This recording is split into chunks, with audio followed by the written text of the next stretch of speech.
ఒకరోజు ఒక గొర్రెలోడికి అనుకోకుండా ఒక పంది దొరికింది. గొర్రెలోడు వెంటనే ఆ పందిని పట్టడానికి ప్రయత్నం మొదలెట్టాడు.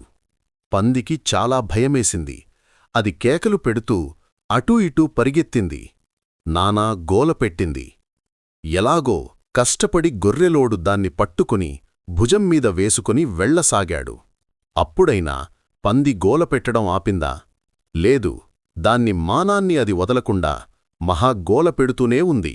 భుజంమీద ఊరికే ఉండకుండా మెలికలు తిరుగుతూ కిందకి దుంకి పారిపోవాలని ప్రయత్నం చేస్తూనే ఉంది.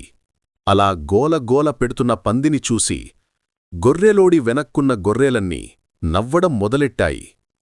వాటిల్లో ఒక గొర్రె పందితో ఇలా అంది, ఎందుకంత గోల పెడుతున్నావు?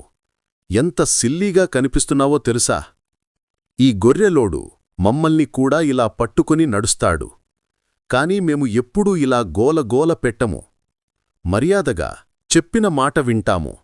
వెనక్కున్న గొర్రెలన్నీ ఏదో ఎప్పుడు భయమంటే ఏంటో తెలియనట్టు మొహాలు పెట్టి తల ఊపుతున్నాయి. దానికి పంది ఇలా జవాబు చెప్పింది, మిమ్మల్ని గొర్రెలోడు జాగ్రత్తగా చూసుకుంటాడు. మీకు స్నానం చేయించి మేతకు తీసుకువెళ్ళి మిగతా జంతువుల నుంచి కాపాడి కంటికి రెప్పలా చూసుకుంటాడు. అందుకే మీకు అతనంటే భయం లేదు. కాని నన్నేమి చేస్తాడో తెలియదు కదా. నన్ను వండుకుని తింటాడో, ఊళ్ళో అమ్మేస్తాడో ఏమిటో నా భయం నాకు ఉంటుంది కదా. నిజమే, ఏ అపాయం లేనప్పుడు ధైర్యంగా సాహసమంతులలా ఉండడం చాలా సులువు. ఆపద వచ్చినప్పుడు భయమంటే ఏంటో తెలుస్తుంది. అందుకే భయపడుతున్న వాళ్ళని చూసి నవ్వకూడదు. వాళ్ల కష్టం అర్థం చేసుకోవాలి.